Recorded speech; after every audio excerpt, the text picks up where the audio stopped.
Since May, several schools have raised funds, voted on bond issues, and begun construction on shelters to prevent a possible repeat of the Plaza Towers elementary school disaster in their hometowns. StateImpact Oklahoma's Logan Layden has been following these efforts over the summer, and I spoke with him about what schools are doing to keep their students safe. Logan, we know that some lawmakers are pushing for bond issues for storm shelters, but schools, at least some schools, are moving forward on their own. That's right. Yeah, schools can certainly wait. There may be some help coming from the state government at some point. We've seen a bill from Representative Joe Dorman come forward. It's been pushed to interim studies and then, look at it next session perhaps. It takes time to wait for state and federal government assistance, so a lot of schools are, pretty fed up.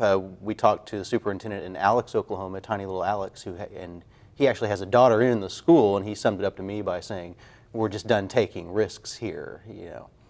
Over time, people in the state of Oklahoma have tended to look at this as an individual thing, not as something the schools should provide. That's right. If you look over the last 10 years, since the other deadly tornado in Moore back in 1999, the focus from the state from that point on was really how to get individual storm shelters into people's homes. And we've installed 10,000 or so with the help of the state over the course of that time through federal money.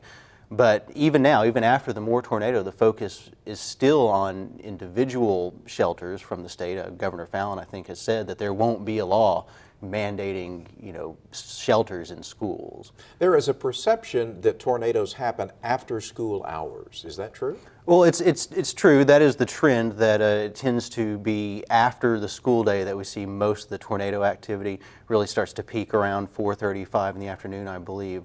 So yeah, that is true, that tornadoes tend to happen after school, And part of the reason for not building those community shelters or school storm shelters is so people won't be traveling. That's right. There's a lot of concern on the part of the state that their policy is to shelter in place. If there's a tornado warning, the best thing to do is to stay where you are and take shelter there. The last thing they want you to be doing is getting on the road, especially in the larger cities, and having public shelters maybe encourages that. Are you seeing building codes changing because of the massive tornadoes that Oklahoma has seen over the last several years? Well, obviously it's still very early after the storms. As far as building codes, I think if we see building code changes, it's going to be more on the local level. I think there's more resistance to that on the state level. The state, sets the very bare minimum standards.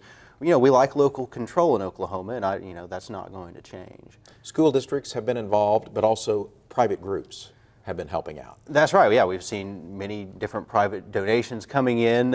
Also, it won't be too long before federal money starts to come in for disaster prevention for the future. But again, that stuff takes time, paperwork process, and the schools these superintendents were horrified and these school administrators by what they saw at Plaza Towers Elementary on the night of the tornado, and they just, they don't want to see that happening again. Logan Layden from StateImpact Oklahoma, thank you. Thank you.